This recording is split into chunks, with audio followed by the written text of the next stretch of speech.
in 1986, Margaret Thatcher privatised and deregulated the buses.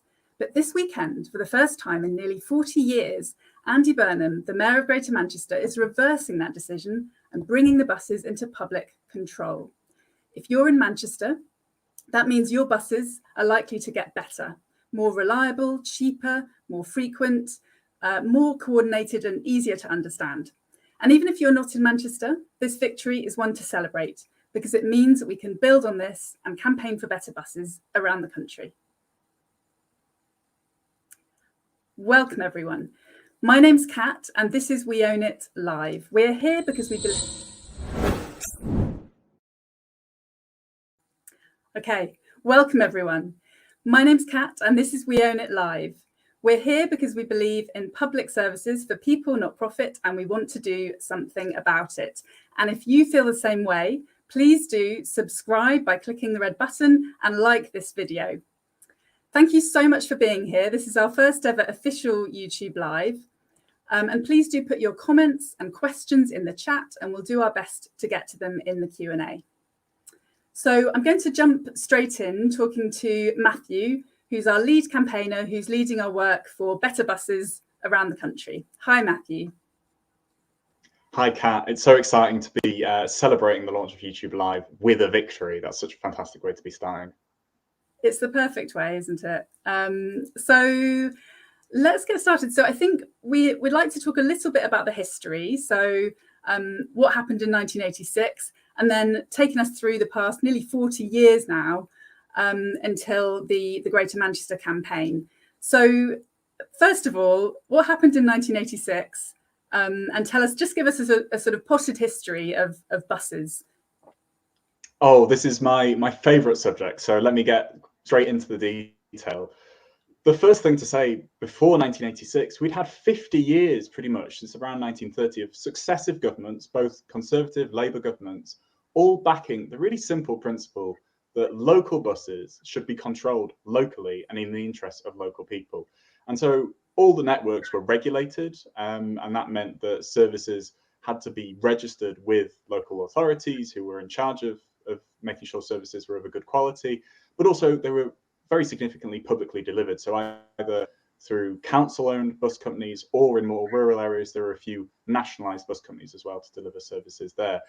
And then, of course, the 1980s, 1986, what does Margaret Thatcher do? She introduces one of the most extreme forms of privatisation that we've seen in this country and actually have seen anywhere in the world, where, first of all, any council-owned bus companies, they had to be pushed to being arm's length companies, so you couldn't actually control them as powerfully as before in the interest of local people.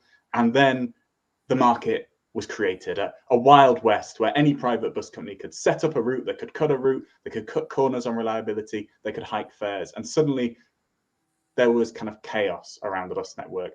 And that ensued for several decades, meaning that publicly owned bus companies were increasingly run off the road by kind of dirty tricks in so-called bus wars with the private companies, leaving us over the course of these 4 decades with an ever worsening bus network, one of the worst networks across all of Europe. And that's where we have come to today. And hopefully on Sunday, we'll be starting the fight back and the return to a decent level of service. Very exciting, because it's not actually normal, is it? This way that we run buses. If you compare it to how other countries do it, it's very different. So, you know, we know about Germany and Austria and France. You know, these other countries don't run buses in this slightly crazy way. No, absolutely not. You know, it's always so interesting to me to speak to a whole load of transport campaigners of a whole load of different political backgrounds, and what they will all say is no one else in Europe has gone for this extreme form of privatization, which we call deregulation, this Wild West approach, where private companies are pretty much a law to themselves. Sure, they maybe have to send a piece of paper into somebody to say, oh, we're thinking of running this service. But apart from that, they pretty much get to do what they like. No one else is doing that. And in fact, most people go further than that. So increasingly in France, it's nearly always been the case in Germany, a lot of local areas award the right to run services in their local area, not to just some private company, but to a local publicly owned company as well, because they know that's the best way to deliver value for money and to deliver a really high quality service. The fact that we've got this system is a complete international outlier. Totally. And I think one interesting thing that I always find interesting is the way that the competition authorities over the years have sort of looked at the bus market, you know, quote unquote, and said, oh, you know, it's a bit of a shame, isn't it, that bus passengers just get on the first bus that comes along, because actually the whole theory of trying to create this market is that we would behave like proper consumers. So we would sort of pick and choose our favourite bus company. You know, will it be Stagecoach? Will it be First? What would I rather? Let me pick my choice. But of course, yes, we get on the first bus that comes along because that's the normal way to behave. And yes, we've got a slide here. So a bit of a look at who owns our buses, the big five. And Matthew, you're very familiar with these. Yes, these are the people who I like to spend my days trying to bring down, as it were. So across these folk, we've got a number of different bus operators. And one of the first things to draw out about Arriva, and actually some of the others throughout history, is that these are sometimes still publicly owned companies. They're just not owned by the public of Great Britain. And folk will be familiar with this across other of our services as well. I know Yorkshire Water, where I am, part owned by the Singaporean government. Cross Country Rail, which just this week saw its contract renewed, that owned by a foreign government as well. But Arriva Bus Service is one of the big five, providing a really significant proportion of services across this country, owned by the German railways, basically. And of course, that railway is publicly owned. So the government think it's fine for services to be publicly owned. They just don't think it's all right for us to own our own services, yes, and to have that accountability. So that's one of the really striking things about Arriva there. Yeah, as long as there's some kind of market, it's really crazy, isn't it? We've got a great comment in the chat from Jayanta, who says, given the reality of global warming means shared, convenient, efficient transport, it's vital to reduce individual car use. And obviously net zero has been a big theme this week, and buses are vital to tackling climate change and giving people a real alternative. So we've talked a bit about the history. Now, maybe let's just touch on the fact that it's not like this in London, is it? London's very different to the rest of the country because of the way that legislation was implemented in 1986. Absolutely, Kat. And folk across the rest of the country will be quite familiar with this feeling where there's one thing that's all right for the rest of us, but London has been protected from what was, as they knew it at the time, going to be a really kind of mad cat experiment with handing over control of services to private companies. And so they basically thought that London was far too important to subject to what they knew was going to be quite a chaotic situation. And so what we've seen is that London has doubled the number of people using the bus since 1986.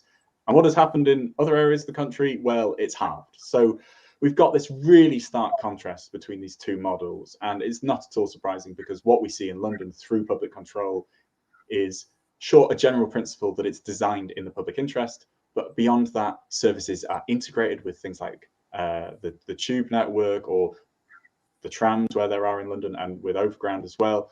But the tickets work simply across all services, and actually they're much better at guaranteeing reliability, because they're much better currently, although this wasn't always the case, at guaranteeing a certain level of provision through having enough drivers to deliver their advertised services. Totally. And so London's public transport actually works, unlike pretty much all the other cities in the country. And there was a really interesting article in the Times recently, which said the UK's productivity is lagging. One reason might be this terrible public transport that we have in key urban centres like Manchester, like Leeds, like Sheffield, which means that the size of the city is effectively much smaller than it would otherwise be. Because if you look at the number of people in a city that can get into the centre in half an hour, it's much smaller than it would be if those cities had decent public transport. And so because productivity is so much about people connecting and combining in a city, it's actually affecting our productivity. So economy, environment, so many reasons to have better buses. So before we talk about the work that you're doing, Matthew, in pushing for better buses in these city regions, let's bring up the story of Better Buses Greater Manchester. So We Own It set up this campaign back in 2018, and we had a fantastic campaigner who led it, Pascal Robinson, and we've got a little video to share for you now of the Fat Cats. Here's how we won our buses back for us, starting in Greater Manchester. Thatcher deregulated and privatised buses everywhere except London. That's why London's buses are so much more successful than the rest of the country's. Deregulation means private bus companies decide their own fares, routes, timetables and ticketing. Our buses are a free market Wild West where bus company shareholders take home 148 million every year on average. If we were to re-regulate our buses, local authorities would plan the network, deciding fares, routes, drivers' pensions, bus colours, almost everything. Private bus companies would compete for contracts to provide our services. This is how buses are run in London and Jersey, and it works. London's bus use has doubled since the time of deregulation, while across the rest of the country it's in decline. Re-regulation means you can use profits from busy routes to subsidise socially necessary routes, meaning all communities have a service, and companies can't just cherry-pick cash cow routes. It also means you can have a simple smart card which you can use on any bus, tram, train, which automatically caps your spend. This is impossible without regulation because bus companies aren't allowed to cooperate. 3/4 of us in Greater Manchester want our buses to be regulated. And now we have a chance to make that happen because Andy Burnham is deciding the future of our bus network. Regulation is a huge step towards public ownership because local authorities are deciding who runs our buses. Private bus companies don't like regulation because they tend to make smaller profit margins in a regulated network. But 40% of bus companies' revenue is public money, so why should so much of that go to shareholders? We need to use that money for more affordable fares and routes. If we can win here, it will set a precedent for the rest of the country to follow and show bus company fat cats we want buses run for passengers and staff, not shareholders. Which side are you on? Share this video so that Andy Burnham picks the right side and regulates our buses. And we did win, which is so fantastic, such a clear victory. And talking to people behind the scenes about this victory, they said if it hadn't been for the Better Buses for Greater Manchester campaign that Pascal led so brilliantly, 2/3 to 1/3, they thought, these are some transport experts, I'm not going to say who they are, but they thought 2/3 to 1/3, Andy Burnham wouldn't have made this decision. But because of that campaign, it tipped him over the edge and it tipped him towards actually making this decision, which is quite a bold decision, really, to reverse the nearly 40 years of deregulation.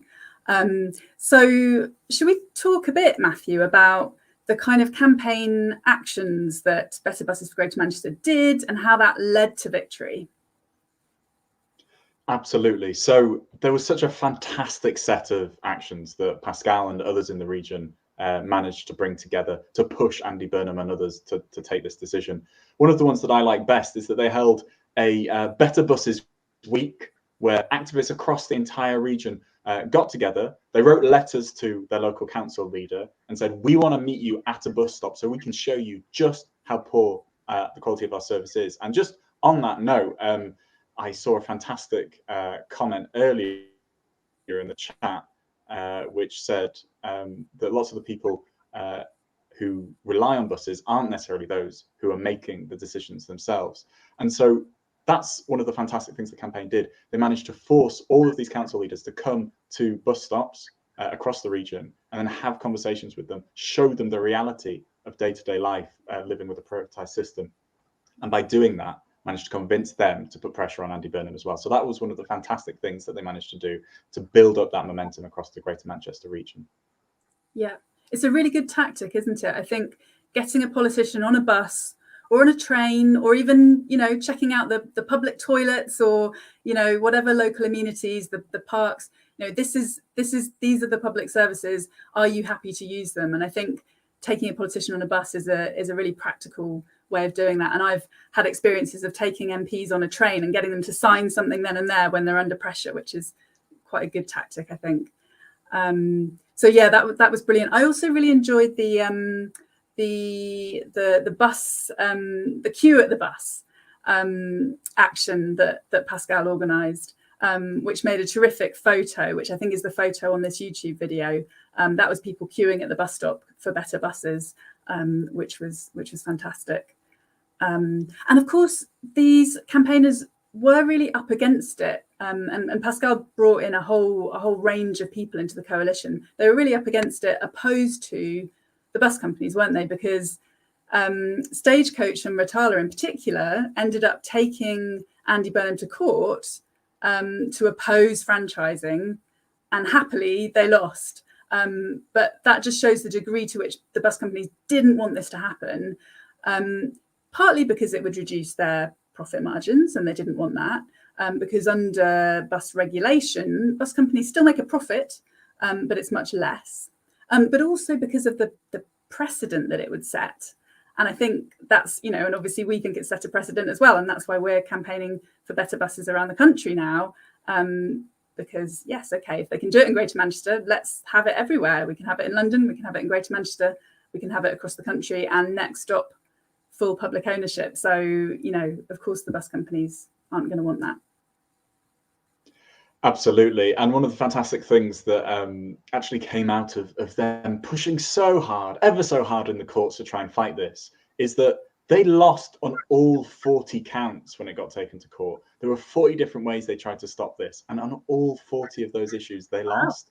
And so I think this just shows just how much work sure went in from Andy Burnham and others to put together an ironclad way of defending their decision to take buses into public control. But it actually shows, if you've got a politician in your area who wants to resist for some reason trying to take back their buses into public control, just show them, actually, the law's going to be on your side. That's what our experience has been today. So if you put the effort in and you fight for local people to have their services back under local control, then not only, as that court case shows, are you going to win against the bus operators, but actually let's draw out another factor of this story in Greater Manchester. Andy Burnham, when he was up for re-election in 2021, I think, he actually increased his vote share in every single area of Greater Manchester on the back of basically what an election that was seen as a referendum on taking buses back into public control. So this is vastly, vastly popular. So again, for anyone listening, this is a fantastic policy that you can really concretely fight to win. And there's a really great argument for any local politician. They will actually do quite well out of this. And that's what we've seen through Greater Manchester as well. Yeah, completely. That's really interesting about the 40 counts on which the bus companies were opposed and didn't win. They tried hard, but yes, a victory for public control. So what's happening in Manchester on Saturday? And I see we've got Ellie Harrison in the chat, who is the founder of Bring Back British Rail and also of Get Glasgow Moving, which is a fantastic campaign for best buses in Glasgow. And Ellie is also the creator of bus musicals. So there is a musical happening in Manchester on Sunday. I'm just answering the question that I've just asked. Musical happening on Sunday in Greater Manchester. We will put the details of that in the chat. I believe it's at 3 p.m. And before that, we've got some other actions. And I'll hand over to you now, Matthew, to talk us through the day. Yeah, so, I mean, you've got to celebrate a victory like this in style. And so we're doing a multi-part action, not just because we want to, for instance, show that this was something won by the people of Greater Manchester. We also want to use this as an opportunity to show practically what public control is going to mean if and when we win it in other areas. So this is something that's rolling out slowly across Greater Manchester. It's coming in thirds. And the first third of the region that's really being affected is that part out in kind of Wigan and Bolton. So at 12 p.m. on Sunday, we'll be having a photo call, a bit of a photo action outside the Bolton interchange. So this is a place where you can get off the bus and onto the train, all that sort of stuff. And that has just been freshly branded with this thing called the B Network logo, because in Greater Manchester, as they bring buses into public control, they are launching a new integrated transport system that they call the B Network. So 12 p.m, we're going to be taking a set of photos to celebrate this day outside that interchange in Bolton. And the way we're celebrating is we're throwing a birthday party for the B Network. And so I've had it arrive today. We've got a 5-foot birthday card, which I'm very excited to unwrap on Sunday, that we'll be using to mark this day, to celebrate it, and to show that it's something that's going to transform transport around the region and was won by people through public control. We'll then be riding in on one of the new publicly controlled buses. I'm very excited myself to get to use one of them. But it's not just any old bus. Through public control, the frequency of this bus, the number 8 from Bolton into Manchester, is increasing. So we're already seeing those tangible benefits for the people of Greater Manchester. So we'll be catching that bus into Manchester City Centre so that we can arrive outside Andy Burnham's office for 2 p.m. to have a quick rally to celebrate regulation of the buses in Greater Manchester. So we'll have speeches, we'll have some shouting. If you've got any thoughts for chants that you would be loving to be leading in Greater Manchester if you can't make it this weekend, do pop them in the chat, and I'll be making sure to get people shouting them outside Burnham's office, because we really want to have a celebratory atmosphere, because this is such a landmark victory. It's going to change the game because, as we've said already, 37 years Great Britain has been in this scenario where we're the kind of sick man of Europe again, where our buses are just so poor compared to everyone else. We are finally starting to win them back. And that's happening, as I say, Sunday this week. We've got to celebrate in style. So do come along if you can, between 12 and 3 on Sunday. That would be absolutely fantastic. And again, details in the chat if you want to be reading up a little bit more into the detail. Brilliant. And will we be leaving the 5-foot birthday card with Andy Burnham at his office? Oh, sadly, I would love to be taking it away with me, but we will be handing it in to the Combined Authority in Greater Manchester, Andy Burnham's representatives. We're going to have a quick walk at the end to actually hand it in at the TFGM offices, because no one's going to be in Andy's offices. But we're going to make sure we get it to him for Monday morning when he's launching the network through his own little event on Monday morning in Bolton. So we'll make sure he gets that card to thank him for the work, but also to mark the fact that this is something that he won in collaboration with the people of Greater Manchester, campaigning so hard for this victory. Yeah, completely.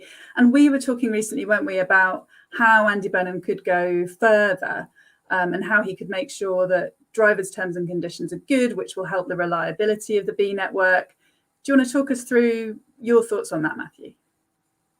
Yeah, absolutely. So this is a fantastic, fantastic change. It's going to, as I say, have some concrete improvements overnight, and hopefully will get us into a really positive cycle going forward. But one of the things that we potentially could be pushing for a little bit more from this system is to make sure that the terms and conditions of drivers are guaranteeing as a reliable service. Because for anyone who knows, like, it's all well and good having a really cheap ticket or having, you know, a good frequency on your local bus network, but if you can't actually rely that it'll turn up on time, then the whole thing actually starts to fall apart. And that's been a massive issue outside London recently, because we've had a big driver shortage. Why have we got that shortage of drivers? Well, it's because the operators have been trying to increase their profits by cutting down on the terms, conditions and pay of their workers. And so this is an opportunity, given we get to write into the contracts different rules that these bus operators have to follow under public control, to be ratcheting up paying conditions across Greater Manchester, which not only is the right moral thing to do. Driving a bus is a really difficult job. You've got to do customer service. You've got to look after people's safety. You've got to be driving quite a complicated vehicle. There's a lot to be doing.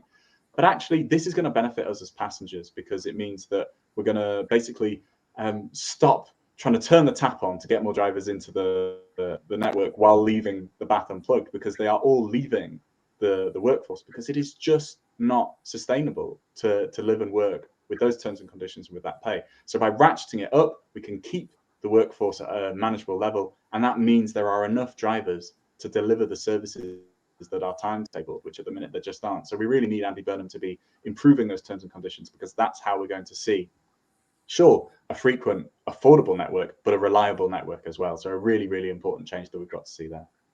Yeah, that makes sense. So, and Liz says in the chat, yes, terms and conditions are crucial. So let's talk now about what's happening elsewhere in the country, because you've been working really hard on lots of campaigns. For people who don't know Matthew, he's always leading about 5 campaigns at once, because there's all these key city regions where we can be pushing for victory. So do you want to take us through, not necessarily all of them, although you maybe good to touch on all of them with a kind of whistle-stop tour around the country. And actually, if we could get up the slide showing how we're taking buses back into public control, this slide is one that will show us. So it's actually highlighting some of the publicly owned bus companies, which is a slightly different thing. Those are left over from Thatcher's deregulation and privatisation, but also it's showing in the grey where buses are being franchised or could be franchised, and these are the areas that Matthew is working on. Yeah, so this is so exciting for Sunday because there's those concrete improvements in Greater Manchester, but it's really the spark that's lighting something that's going to hopefully be a movement across the whole of of Great Britain at the very least, because there are campaigners that we're working with in some of these regions. So West Yorkshire, South Yorkshire, where the mayors Tracy Brabin and Oliver Coppard are committed in their manifestos because of the campaigning of We Own It supporters and our allies. They've committed in their manifestos to taking buses back into public control. We're pushing also in other places. So in Liverpool, they've just finished a public consultation, which actually we saw just the other day, had 6,000 people respond to it, which is actually more as a proportion than responded in Greater Manchester. So a lot of excitement in Liverpool, obviously, for taking back buses as well. But there are fantastic campaigns springing up elsewhere. So there was a comment in the chat from Paul Smith, which was saying, we need regulated buses in Birmingham urgently. And what's really exciting is people have seen the campaigning that We Own It supporters have done in places like Greater Manchester, and they are wanting to start their own campaigns. So through a climate charity called Possible, they set up a campaign called Better Buses for Brum. And if you Google that, there'll be some links about how to get involved there. And they are fighting for buses to come into public control in that region. We have also worked with some fantastic campaigners in the west of England, which if people don't really know specifically what that means, it's Bristol and the area around Bristol. To have that Metro Mayor, the only Labour Mayor currently who isn't trying to take buses back into public control, start the process and begin moving towards buses that actually work in the interests of the people of that region. So this is something that is coming in across city regions all over the UK. And actually, as we get more devolution deals in rural areas, so in North Yorkshire next year, there will be the opportunity for rural places to be taking their buses back into public control as well. Yeah, fantastic. So do sign those petitions in the chat. And we've got lots of great comments here. So Rajni saying, can't believe who owns our buses. Mark liked that slide as well. And then we've got lots of comments from people saying what's going on in their area. So that's really interesting to see. And there's a question from Liz saying, I've lost it now, essentially saying if people are in rural areas or in areas where there aren't mayoral authorities, what can they do to get better buses? Which is a really good question. I wonder if you could answer that one, Matthew. Absolutely. So there are a couple of different routes and I'd love to talk through them all, but maybe I should do some prioritization. One of the things you can do is that you don't have as easy a route to getting publicly controlled regulated buses as those metro mayoral regions do, but your council can go to government. This is written into the law. They can go to the government and say, we want to take our buses back, give us the powers. And if they provide enough pressure and enough of a compelling case to the Minister for Transport, the Minister for Transport can grant them those powers without having to go through the House of Commons. They can just sign a piece of paper and your council can get control back through that method. But there are some complexities around ownership of buses in the UK and our law, but there are some loopholes as well. Your council can buy an existing bus company. So maybe there's a little kind of family-run bus company business that, we think we're going to retire now and they're not going to have anyone to pass the bus service over to. Your council can buy that up. It's not affecting anyone locally. In fact, it means that they're going to keep being able to run those services. And they can then start to build that bus company up from something that's really small to something that's maybe on the size of Lothian Buses up in Edinburgh, which runs a fantastic service across the entirety of that city and is really one of the envies of the entirety of Great Britain. And so, from small acorns, you can grow into a mighty oak. And so that is another one of the pathways that you can take if you want to be getting back local control of your services and you're not in a metro mayoral region. Yeah, so I didn't realise this, Matthew, till you told me the other day, because obviously We Own It was here when the 2017 Bus Services Act was passed. And because they were increasing powers for regulation of buses, they also threw in a ban on new publicly owned bus companies. So councils aren't allowed, because of that law, to set up new publicly owned bus companies. But I didn't realise there was this workaround where they could nevertheless buy up a company and run it, which is kind of cool. So that's good to know. And Ruth asked in the chat, once in public control, how can we keep them? Which is another good question, I think. Yeah, absolutely. It's one of the perennial questions of protecting our publicly owned or publicly controlled services. And I'd be really interested, Kat, what your thoughts are, kind of thinking maybe across other sectors as well. But with our buses, I think one of the most important things is to build up a real sense of love and loyalty within the community. Now, I know that can sound a little bit daft, but an example I want to bring in is actually from the water industry, where they tried to privatise all of Great Britain's water. They got away with it in England and to a slightly lesser degree in Wales, but it's still effectively privatised. They didn't get away with it in Scotland. And the reason that is because the council ran an unofficial referendum on the question, do you want Scottish water to be sold off? One of the councils around, I think it was around Strathclyde and kind of Glasgow. And they ran this unofficial referendum.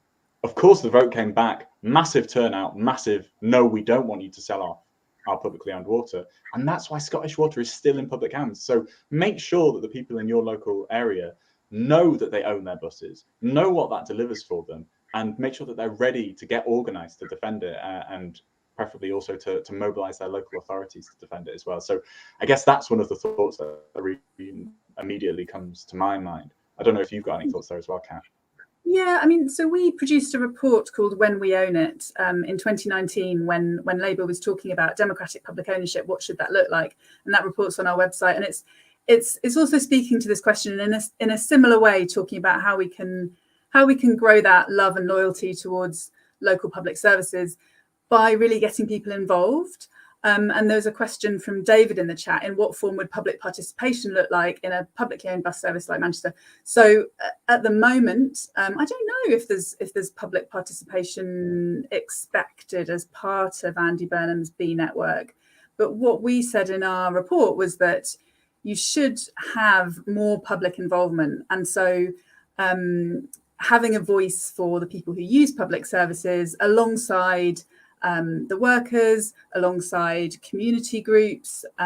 So, you know, you can imagine that in the case of buses, you have passengers saying, oh, can we feed in here? This is what we need.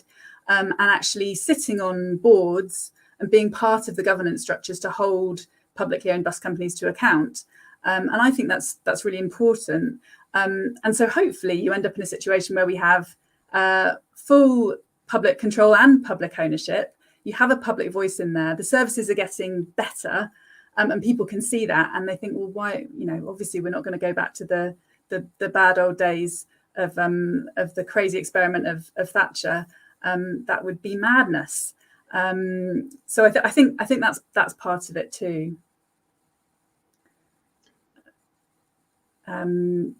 So yes, lots more good comments. Jen says, can you get together with Jamie Driscoll? He wants what you want in the Northeast. Are we thinking about the Northeast, Matthew? So one of the things is I have already got together with Jamie Driscoll. Last year at Labour Party conference, we had a quick conversation at the end because I was so keen that someone who is quite often doing really innovative, really good devolution policy knew that they needed to be cracking on with taking buses into public control. And unsurprisingly, when I spoke to Jamie, he said, yes, this is absolutely on my agenda. And so there's a really positive set of opportunities there. There are also some fantastic transport users group up in that region, particularly around Newcastle. And so I think we definitely want to be kind of turbocharging that desire in the kind of Northeast, the new Northeast devolution deal, to make sure that across what is a really fantastically large area, we're getting all of those buses back into public control as soon as possible. So I think, yeah, we'll be looking to link up more in the run up to the election next year. Brilliant. And Ellie says, better buses for Strathclyde launching next Friday, the 29th of September. So that is very exciting too. Fantastic. It's so brilliant to be celebrating with you all this amazing victory in Greater Manchester. Next stop, West Yorkshire, South Yorkshire, Liverpool, Bristol, and so on around the country. Thanks for all of your brilliant comments and questions and for being here. Please do subscribe if you haven't. and like this video, the more that you engage with this video on YouTube, the more people will see it, the more people will reach with this message. So we're really grateful to you if you're able to do that and spread the word about publicly controlled buses and public ownership. We've got links in the description. If you're around Manchester on Sunday, or if you can make a trip, we would love to see you there on this wonderful magical mystery tour of buses and handing in this big birthday card. And actually, we forgot to mention that Matthew on Monday, I think, will have a coffin for the death of deregulation, travelling on a bus across the country. I'm right, aren't I, Matthew? We haven't changed the plan. We've got that coffin. No, we've got a whole set of activists travelling back with me from Bolton to Leeds to hand in this prop to Tracy Brabin to put pressure on her and show that, you know, this is a done deal. Devolution, or rather devolution, is going to end the experiment with deregulation. That is just going to happen. So she needs to crack on, kind of put her foot on the gas and really push forward so that we get those buses back to public control as soon as possible in West Yorkshire. It's good. We just chucked in a little bus pun at the end there. Always good when you're talking about transport. Thank you again, everyone, for being here. And we'll be back on YouTube at 5 p.m. next week. And we hope to see you then. Thank you.